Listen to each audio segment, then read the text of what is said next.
वंदे मातरम वंदे मातरम वंदे मातरम वंदे मातरम नेत्री অগ্নিকন্যা মুখ্যমন্ত্রী মমতা বন্দ্যোপাধ্যায় জিন্দাবাদ জিন্দাবাদ জিন্দাবাদ মোদী জিন্দাবাদ জিন্দাবাদ জিন্দাবাদ সমাজ ছেড়ে অভিষেক ব্যানার্জি জিন্দাবাদ জিন্দাবাদ জিন্দাবাদ তাই তো বলি আমরা কারা টিএমসিপি যাচ্ছে কারা টিএমসিপি উন্নয়নে টিএমসিপি রাজারহাটে টিএমসিপি জেলায় জেলায় টিএমসিপি উপজেলায় টিএমসিপি চলছে দেখো টিএমসিপি বুক চিতিয়ে টিএমসিপি বুক বাজিয়ে টিএমসিপি এই আমরা কারা টিএমসিপি এই যাচ্ছে কারা টিএমসিপি এই আকাশে আগুন টিএমসিপি এই দেখিয়ে দেবে টিএমসিপি এই আমরা কারা টিএমসিপি এই আরো জোরে টিএমসিপি এই করাচ্ছিলে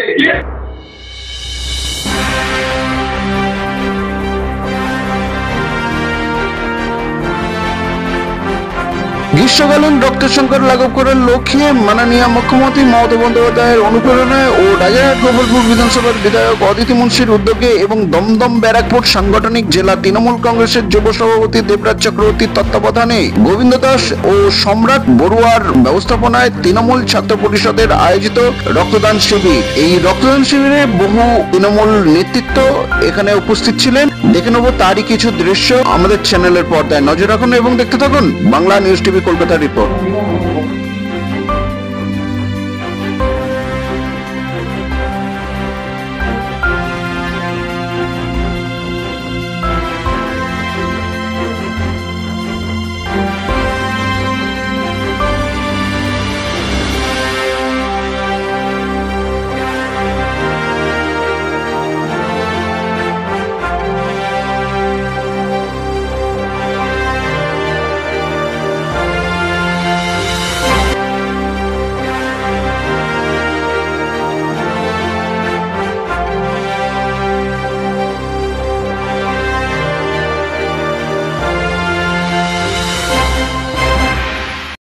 জনতা পার্টি কখনো কোর্টে যাচ্ছে, কখনো তারা বিভিন্নভাবে কটূক্তিকর মন্তব্য করছে, কিন্তু প্রকৃত অর্থে যারা দুর্গা পুজোকে বাংলার ঐতিহ্য হিসাবে ভাবে তারা সাধুবাদ জানাচ্ছে।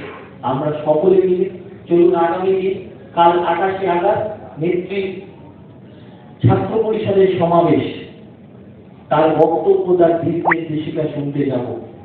বৃষ্টি ঝড়কে উপেক্ষা করে, রোদ্দুরকে উপেক্ষা করে, ভারতীয় জনতা পার্টির গুন্ডাগিরিকে উপেক্ষা করে নেত্রীর সমাবেশে দলে দলে রাজারহাট থেকে সকলে যোগদান করব এবং মমতা বন্দ্যোপাধ্যায়কে প্রমাণ করে দেব তার ছাত্র সমাজ প্রস্তুত আছে। সকলে ভালো থাকবে।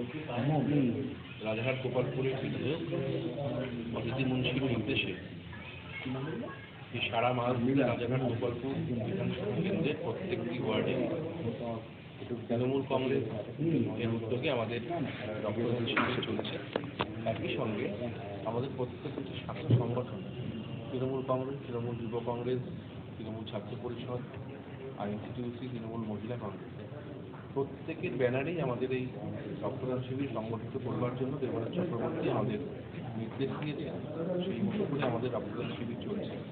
আজকে আমাদের দীর্ঘদিন ধরে নেতৃত্ব দিচ্ছে গোবিন্দ দাস, ভাই গোবিন্দ, ওর নেতৃত্বে আজকে এখানে তৃণমূল ছাত্র পরিষদের বহু কর্মী এখানে আজকে রক্তদান করে এবং একই সঙ্গে আজকের এই রক্তদান শিবিরে যেমন রক্তদান করা হয়েছে, একই সঙ্গে গোবিন্দ আজকে সবাইকে এখান থেকে নির্দেশ দিল যে আগামীকাল 28 আগস্ট তৃণমূল ছাত্র পরিষদের প্রতিষ্ঠা দিবস। ওই দিন মমতা বন্দ্যোপাধ্যায় এর নির্দেশে আমাদের মহাত্মা গান্ধী মূর্তি ধর্মতলাতে, সেখানে আমাদের দলের প্রধান কর্মসূচি আগামীকাল পালন করা হবে। যদিও আপনারা সবাই ইতিমধ্যে জেনেছেন যে একটি ঘটনাকে কেন্দ্র করে যেভাবে ভারতীয় জনতা পার্টি তার রাজনৈতিক লাভ সিদ্ধির জন্য তারা আজকে যেমন বিভিন্নভাবে বিভিন্ন জায়গায় ছাত্র সমাজের নাম করে অছাত্রদের দিয়ে, বিভিন্ন বয়স্ক মানুষদেরকে দিয়ে ছাত্রদেরকে সংগঠিত করতে পারেনি। বিভিন্ন ভারতীয় জনতা পার্টির, কোথাও আরএসএস এর, কোথাও বিশ্ব হিন্দু পরিষদের বিভিন্ন কর্মীদেরকে দিয়ে পশ্চিমবাংলার বিভিন্ন প্রান্তে একটু বিচ্ছিন্নভাবে অশান্তি তৈরির চেষ্টা করেছিল। সেটাকে আজকে আমাদের পশ্চিমবাংলার সরকার, মাননীয় মুখ্যমন্ত্রী মমতা বন্দ্যোপাধ্যায়ের তৎপরতায় আমরা সেটাকে ঠেকাতে পেরেছি। জনজীবন যাতে আগামী দিন স্বাভাবিক থাকে তার জন্য আগামী দিন আমাদের প্রশাসন তৎপর থাকবে। মমতা বন্দ্যোপাধ্যায়ের নির্দেশে আগামীকাল যারা এই বিচ্ছিন্নতাবাদী শক্তি, সাম্প্রদায়িক শক্তি, যারা আগামীকাল বাংলাকে স্তব্ধ করে দেওয়ার জন্য, জনজীবনকে স্তব্ধ করে দিতে, স্কুল কলেজকে বন্ধ করে দিতে, কলকারখানাকে বন্ধ করে দিতে যারা চেষ্টা করছে, তাদের বিরুদ্ধে আগামীকাল তৃণমূল ছাত্র পরিষদ পথে নামবে এবং এই বিচ্ছিন্নতাকামী শক্তি এদেরকে আমরা আগামীকাল পশ্চিমবাংলায় দেখিয়ে দেব যে মানুষ মমতা বন্দ্যোপাধ্যায়ের পাশে আছে। মানুষ আগামীকালকের বন্ধকে সম্পূর্ণভাবে ব্যর্থ প্রমাণ করবে এবং তৃণমূল ছাত্র পরিষদ সেই পথে আগামীকাল একই সঙ্গে আমাদের প্রতিষ্ঠা দিবস পালন এবং সেই সঙ্গে পশ্চিমবাংলার যে সুশাসন চলছে মমতা বন্দ্যোপাধ্যায়ের নেতৃত্বে, সেই সুশাসনকে আরও একবার মানুষের সামনে তুলে ধরবার জন্য পায়ে পা মিলিয়ে সবাই মহাত্মা গান্ধীর মুক্তির পাদদেশে সমবেত হবে। সবাইকে অনুরোধ করছি যে আগামীকাল মমতা বন্দ্যোপাধ্যায়ের ডাকে তৃণমূল ছাত্র পরিষদের প্রতিষ্ঠা দিবস উদযাপন, সেখানে আমাদের রাজারহাট গোপালপুর বিধানসভার প্রত্যেকটি তৃণমূল ছাত্র পরিষদের কর্মী, দেবরাজ চক্রবর্তী, অদিতি মুন্সির নির্দেশে আমাদের গোবিন্দ দাস এবং একই সঙ্গে আমাদের সম্রাট বড়ুয়া, তাদের সঙ্গে পায়ে পা মিলিয়ে আমরা মহাত্মা গান্ধীর মূর্তির পাদদেশে আগামীকাল সমবেত হব। প্রতি বছর গরমের সময় জুন জুলাই মাসে আমাদের এমএলএ আমাদের প্রিয় অদিতি মুন্সি 1 মাস ব্যাপী রক্তদান শিবিরের একটা উদ্যোগ নেন এবং এবছর যেহেতু নির্বাচন ছিল সেই জন্য সেটা আমাদের আগস্ট মাসে হচ্ছে। তা আগস্ট মাসের 1 তারিখ থেকে শুরু হয়েছিল, আজকে 27 তারিখ, 27তম রক্তদান শিবির আজকে হলো। আজকে ছাত্র পরিষদ করছে, রাজারহাট গোপালপুর বিধানসভার ছাত্র পরিষদের পক্ষ থেকে আজকের এই কর্মসূচি নেওয়া হয়েছে এবং আমাদের পরপর সব লিস্ট ছিল এবং ডে ওয়াইজ আমাদের পুরো বিধানসভাতেই হচ্ছে। এই কর্মসূচিটা প্রতি বছরই এমএলএ নিয়ে থাকে অদিতি মুন্সি এবং সেটা সার্থক করার ক্ষেত্রে আমরা প্রত্যেক জায়গার পৌর প্রতিনিধিরা এবং শাখা সংগঠন যারা করি সবাই মিলেই এই উদ্যোগটা আমরা নিয়ে থাকি এবং ছাত্ররা খুব ভালো উদ্যোগ নিয়েছে। এবার প্রচুর জমায়েত ছিল এবং প্রচুর ছেলেরা রক্ত দিয়েছে এবং প্রত্যেকটা ক্যাম্পেই আমাদের এবার প্রচুর রক্ত ডোনার আমরা পেয়েছি। মানে যারা রক্ত নিবেদন করছেন তাদেরকে এই মিডিয়ার মাধ্যমে আমরা ধন্যবাদ জানাই। আমাদের নেতা দেবরাজ চক্রবর্তী আমাদের পাশের সর্বক্ষণ থেকে এই কাজগুলো আমাদের করতে খুবভাবে সাহায্য করে। এটা না বলাই মনে হয় ভালো, তার কারণ নবান্নটা আজকে ছাত্র ঘেরাও হয়নি, কারণ ছাত্রদের আমরা দেখলাম না, আমরা সারাক্ষণই টিভি দেখছিলাম। ছাত্রদের বাবা মা, কাকা জ্যাঠা এরম ধরনের লোকদেরই আমরা দেখলাম। এটা সেই জন্য আমরা ছাত্রদের বলে মনে করছি না। আর একটা বড় ঘটনা দেখলাম, সেটা হচ্ছে ভারতের জাতীয় পতাকা নিয়ে যে কর্মসূচি এরা করেছে, এটা মনে হচ্ছে জাতীয় পতাকাকে অসম্মান করা হয়েছে। আমরা তাই মনে করছি। এটা একটা রাজনীতির জায়গায় চলে গেছে, কারণ আরজি করের ব্যাপারটা, যে বোনটি আমাদের মধ্যে নেই তাকে নিয়ে আমরা সবাই খুব কষ্ট পাচ্ছি।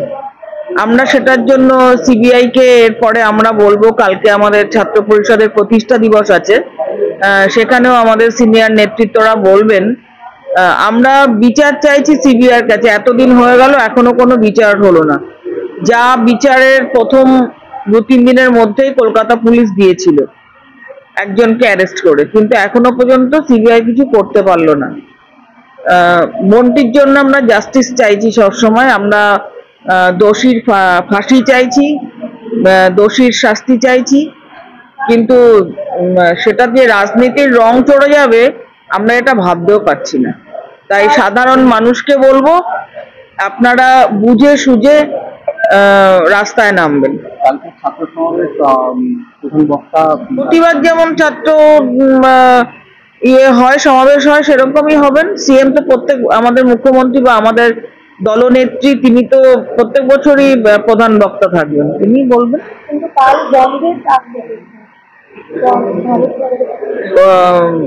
বাংলায় 2011 সালের পর থেকে কোনো বন্ধ হয়নি। না, কোনো প্রভাবই পড়বে না।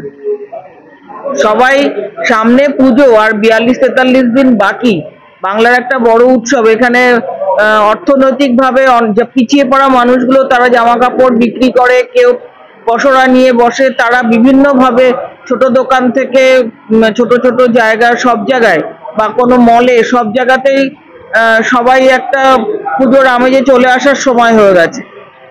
একটা বড় ঘটনা ঘটেছে সেটা আলাদা জিনিস, কিন্তু তাই বলে বন্ধ রেখে মানুষের ক্ষতি করাটা আমরা চাই না।